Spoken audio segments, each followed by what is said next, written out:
ಇನ್ನೊಂದು ಏನಂತ ಹೇಳಿದ್ರೆ ಅಮೇರಿಕ ಭಾರತದ ಜೊತೆಗೆ ಅಂದರೆ ಏನು ಭಯೋತ್ಪಾದಕರ ನಿರ್ಮೂಲನೆಯಲ್ಲಿ ನಾವು ಭಾರತ ಜೊತೆಗೆ ನಿಲ್ತೀವಿ ಅಂತ ಹೇಳಿ ಅಮೇರಿಕ ಹೇಳಿದೆ. ಈಗಾಗಲೇ ಪಾಕಿಸ್ತಾನ ಅಮೇರಿಕದ ಹತ್ರ ಹೋಗ್ಬಿಟ್ಟು ಏನು ಹೇಳ್ತಾರೆ, ನಮಗೆ ಈ ಯುದ್ಧನೇ ಬೇಡ, ಸ್ಟಾಪ್ ಮಾಡಿಸಿ ಅನ್ನುವಂತಹ ಅಳಲನ್ನ ತೋಡ್ಕೊಳ್ತಾ ಇದೆ ಅಂತ. ಆದರೆ ಅಮೇರಿಕವನ್ನು ನಂಬಬಹುದಾ ಅನ್ನುವಂಥದ್ದೇ ಇಲ್ಲಿ ಪ್ರಶ್ನೆ.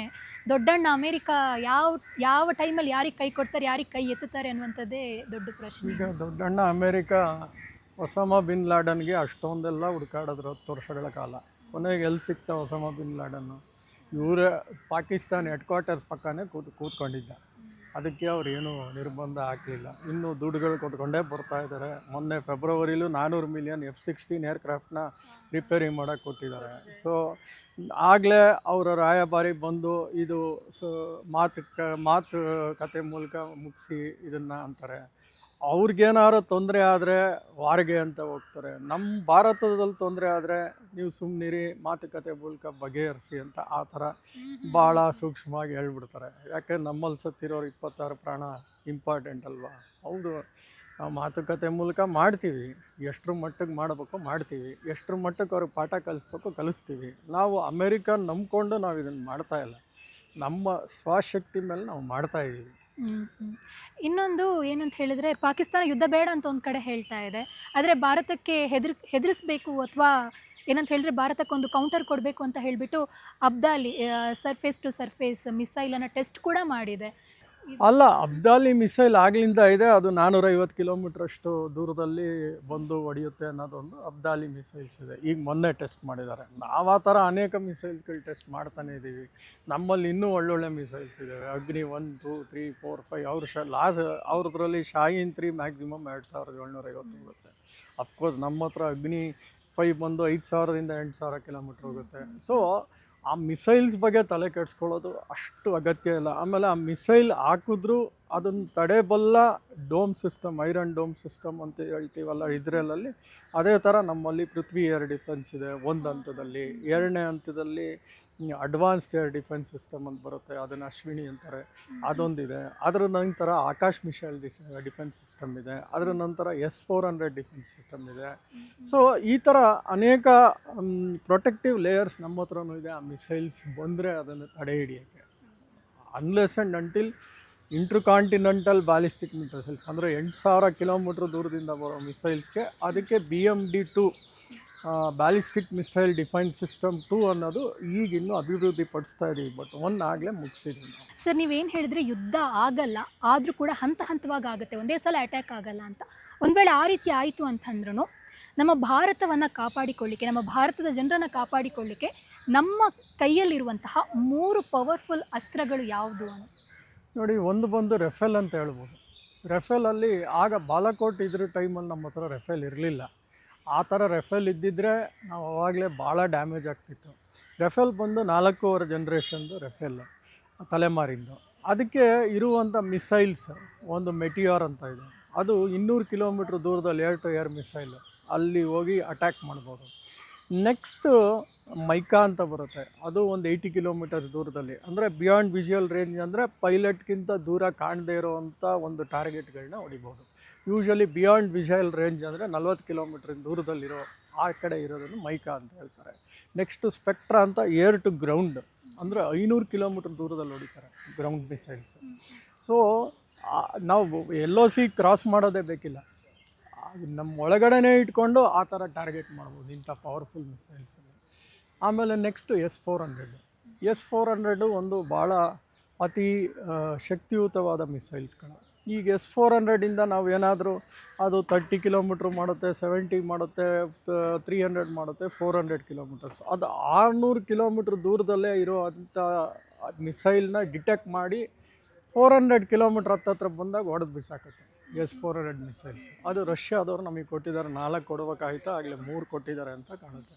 ಸೊ ಅದು ಒಂದು ಆಗುತ್ತೆ S-400 ಮಿಸೈಲ್ಸ್. ಅದಾದಮೇಲೆ ನೆಕ್ಸ್ಟು ಇನ್ನೊಂದೇನು ಹೇಳ್ಬೇಕು ಅಂದರೆ ವಿಕ್ರಾಂತ್ ಹತ್ರ ಇರುವಂಥ ಬರಾಕ್ 8 ಇರ್ಬೋದು. ವಿಕ್ರಾಂತ್, INS ವಿಕ್ರಾಂತ್ ನೋಡಿ. INS ವಿಕ್ರಾಂತ್ ಅಂದರೆ ಒಂದು ಏರ್ಕ್ರಾಫ್ಟ್ ಕ್ಯಾರಿಯರ್ ಹೋಗಲ್ಲ, ಅದ್ರ ಜೊತೆ ಸುತ್ತಮುತ್ತಲೂ ಒಂದು ದೊಡ್ಡ ಈಕೋ ಸಿಸ್ಟಮ್ ಹೋಗುತ್ತೆ. ಸಬ್ಮೆರಿನ್ ಹೋಗುತ್ತೆ, ಡಿಸ್ಟ್ರಾಯರ್ಸ್ ಹೋಗುತ್ತೆ, ಫ್ರಿಗೇಟ್ಸ್ ಹೋಗುತ್ತೆ, ಡ್ರೋನ್ಸ್ ಹೋಗುತ್ತೆ. ಸುಮಾರು eco ಸಿಸ್ಟಮೇ cover ಮಾಡಿರುತ್ತೆ.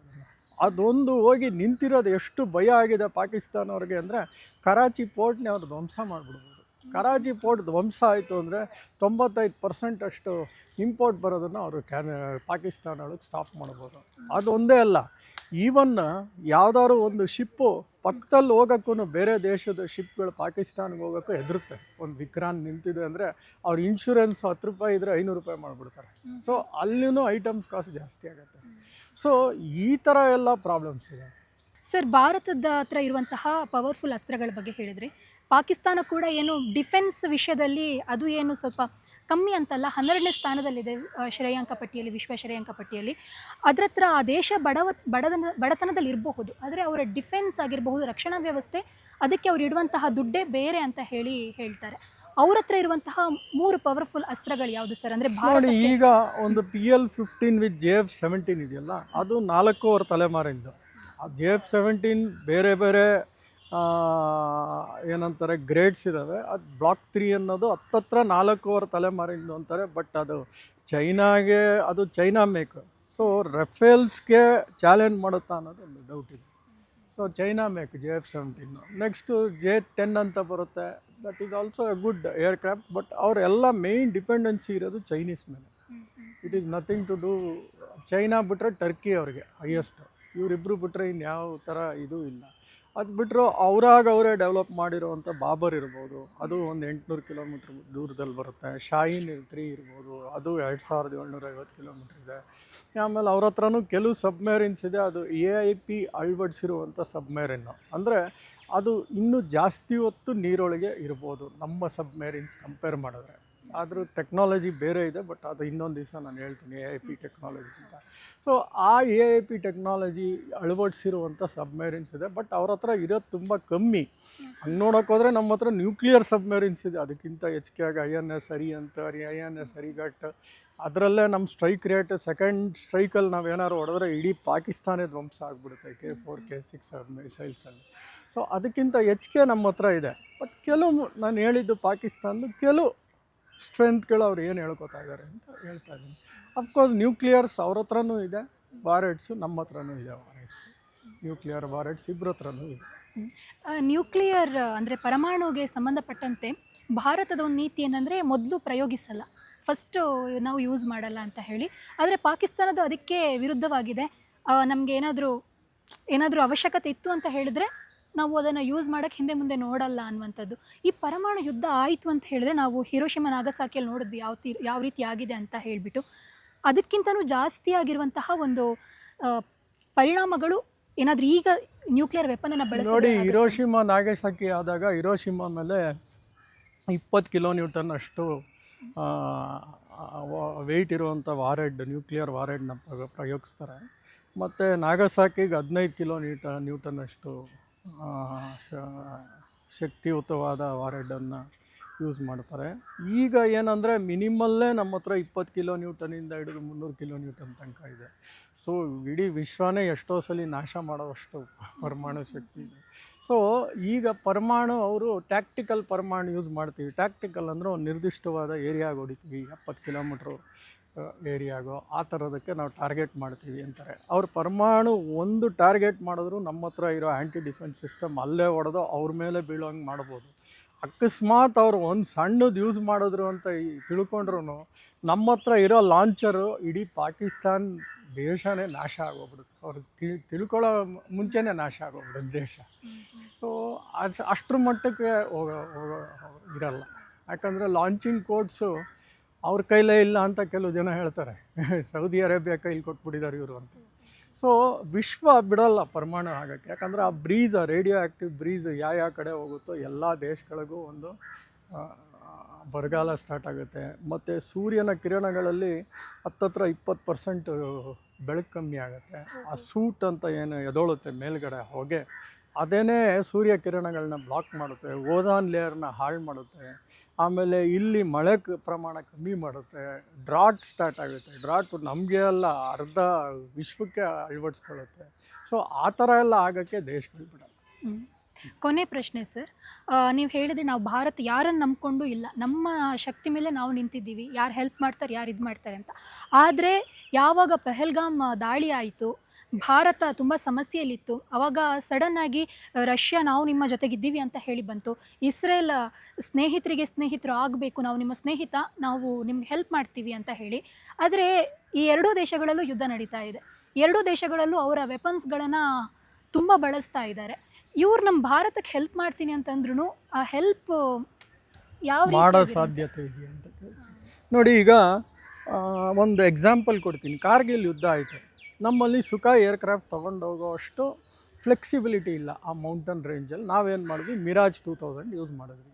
Mirage 2000ಗೆ laser guided ಬಾಂಬ್ಸು ನಾವು ತೊಗೊಂಡಿದ್ವಿ, ಆ ನಿರ್ದಿಷ್ಟವಾದ ಪ್ರದೇಶಕ್ಕೆ ಹೊಡೆಯೋಕ್ಕೆ, ಟಾರ್ಗೆಟಿಂಗ್ ಇದು ಮಾಡೋಕ್ಕೆ. ಆಗ ಅಮೆರಿಕ ಏನು ಮಾಡ್ತು, ಆವಾಗ ಸ್ಯಾಂಕ್ಷನ್ಸ್ ಏರ್ಬಿಟ್ಟಿತ್ತು ನಮ್ಮ ಮೇಲೆ. ಆ ಲೇಸರ್ ಗೈಡೆಡ್ ಬಾಂಬ್ನ ನಾವು ಅದಕ್ಕೆ ಇಂಟರ್ಫೇಸ್ ಮಾಡೋಕ್ಕಾಗಿಲ್ಲ. ಆಗ ಇಸ್ರೇಲ್ ಅವ್ರು ಬಂದು ನಮಗೆ ಮಾಡಿಕೊಟ್ರು ಆ ಟೆಕ್ನಾಲಜಿನ. ಅದರಿಂದ ಕಾರ್ಗಿಲ್ ಯುದ್ಧ ಗೆಲ್ಲೋಕ್ಕೆ ಅದೊಂದು ಮುಖ್ಯ ಕಾರಣ ಆಯಿತು. ಸೊ ಈ ಥರ. ಮತ್ತು ಈಗ ಸೈಬರ್ ಅಟ್ಯಾಕ್ಸ್ ನೋಡಿದ್ದೀರಾ, ಹತ್ತತ್ರ ಸುಮಾರು ಸೈಬರ್ ಅಟ್ಯಾಕ್ಸ್ ಟ್ರೈ ಮಾಡ್ತಾನೆ ಇದ್ದಾರೆ. ಈ ಸೈಬರ್ ಅಟ್ಯಾಕ್ಸ್ಗಲ್ಲಿ ಭಾಳ ಪ್ರಾವೀಣ್ಯತೆ ಪಡೆದಿರೋದು ಇಸ್ರೇಲ್ ಆ್ಯಂಡ್ ರಷ್ಯಾ. ಆ ಥರದ್ರಲ್ಲಿ ಅವ್ರು ಸಹಾಯ ಮಾಡ್ಬೋದು. ಈ ಥರ ನಾನು ಎಕ್ಸಾಂಪಲ್ ಕೊಡ್ತಿದ್ದೀನಿ. ಅವರಿಂದ ನಮಗೆ ವೆಪನ್ಸೇ ಬರಬೇಕು ಅಂತ ಏನಿಲ್ಲ. ಬಟ್ ಈಗಾಗಲೇ ನೋಡಿ, ರಷ್ಯಾಯಿಂದ ಇಗ್ಲಾ ಎಸ್ ಅಂತ ಮ್ಯಾನ್ಪೈಡ್ ವೆಪನ್ ಆಗಲೇ ಬಂದಿದೆ ಲಾಸ್ಟ್ ವೀಕಲ್ಲಿ. ಸೊ ಬರುತ್ತೆ.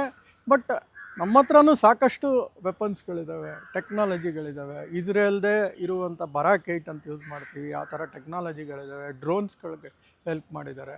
ಸೊ ಈ ಥರ ಸೆಕೆಂಡ್ ಲೆವೆಲ್ ಹೆಲ್ಪಿಂಗು ಮಾಡ್ಬೋದು. ಡೈರೆಕ್ಟ್ 1-to-1 ಯುಕ್ರೇನ್ ಥರ ಹೋಗಿ ಎಲ್ಲ ಬೇಕಾಗಿಲ್ಲ ನಮಗೆ, ನಮ್ಮ ಹತ್ರನೂ ಸಾಕಷ್ಟಿದೆ. ಬಟ್ ಈ ಥರ ಸಪೋರ್ಟು ಮಾಡ್ಬೋದು. Technologically they can support us. ಇಷ್ಟೊತ್ತು ನಮ್ಮ ಜೊತೆಗೆ ಏನು ಯುದ್ಧ ಸಾಧ್ಯತೆಗಳಾಗಿರಬಹುದು, ಜೊತೆಗೆ ನಮ್ಮಲ್ಲಿರುವಂತಹ ಪವರ್ಫುಲ್ ಆಯುಧಗಳು ಯಾವುದು, ಜೊತೆಗೆ ಬೇರೆ ದೇಶಗಳು ನಮಗೆ ಯಾವ ರೀತಿ ಸಪೋರ್ಟ್ ಮಾಡ್ಬೋದು, ಇದೆಲ್ಲದರ ಕುರಿತು ತುಂಬ ಚೆನ್ನಾಗಿ ಹೇಳಿದ್ರಿ. ತುಂಬ thank you sir. Thank you.